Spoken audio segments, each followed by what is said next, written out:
going to be white matter. And then it says deep to the white matter, there are discrete regions of gray matter, and they're in the cerebrum, and there's areas of gray matter again. So what can we call them? Cerebral nuclei, which just means centers, a nucleus. We have several nuclei. Okay, nuclei is just plural of nucleus. So what's our design here in the cerebrum? Gray matter, white matter, and some more gray matter. We could call this deep gray matter. And the cerebellum's going to be the same way. Cerebellum's going to have gray matter on the outside that we call a cortex. Then it's going to have white matter, remember, that we call the arbor vitae, and then it's going to have some more gray matter that we call deep cerebellar gray matter. So those two areas have 2 areas of gray matter. Okay, so again, this is all important here. It says the surface of the cerebrum folds into elevated ridges called gyri, and again, that's plural. So each ridge is a gyrus, and make sure you kind of know the difference there.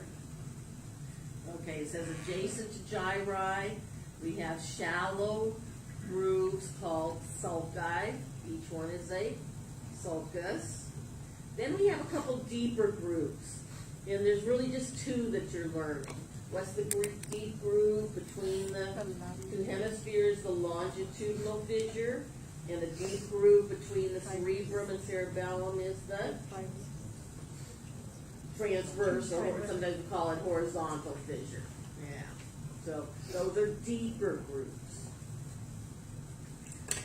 And again, each side is called a hemisphere because it's half of a whole.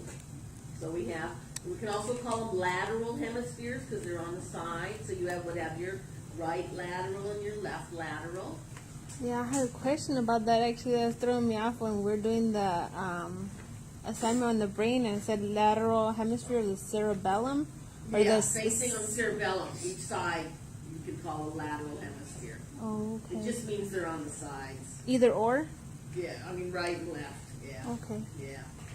Just means they're on the sides. So again, cerebrum is composed of 2 halves called right and left cerebral hemispheres. And again, the cerebellum does the same thing. Okay, again, between those 2 hemispheres is a longitudinal fissure, and it comes down to the white matter. Now, what's the white matter that connects the 2 parts of the cerebrum? Corpus callosum. The corpus callosum. Yeah, that is part of the cerebrum, but it connects the 2 halves. So if the right side needs to talk to the left, or vice versa, it has to go through that white matter called the corpus callosum.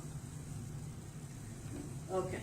Now, remember, white matter, it says hemispheres are separated from one another except a few locations where we have bundles of axons called tracts.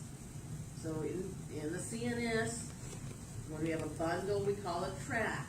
And again, that's part of the white matter. Tracts are white matter. Okay? What would be bundles of axons if we were talking about the peripheral nervous system?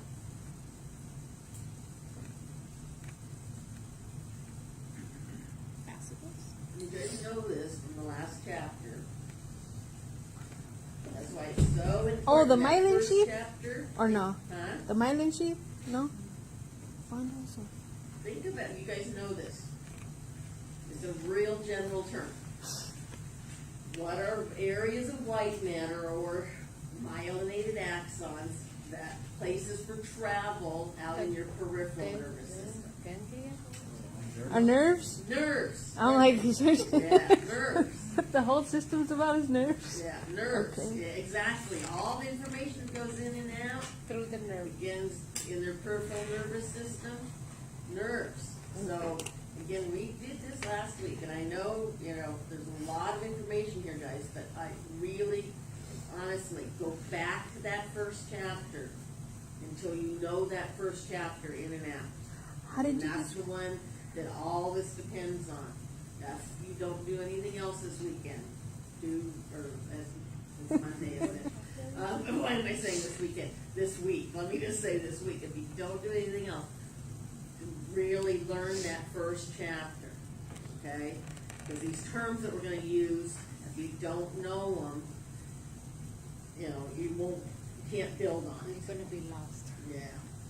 How did you describe the nerves? Nerves are bundles of axons in the peripheral nervous system.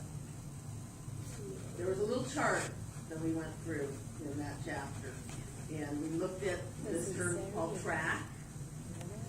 And so again, what is a tract? Bundles of axons in the central nervous system. Bundles of axons in the peripheral are called nerves. So tracts and nerves are equivalent to each other. One's in the CNS, one's in the PNS. What did we call groups of cell bodies in the peripheral nervous system? The receptors? Groups of cell bodies. Here we call them nuclei, right? A nucleus. What do we call them? Oh, the ganglia? Ganglia. Yeah. Yeah. So those, again, stuff we did last week that you really gotta learn ASAP, guys. Okay, so back to this.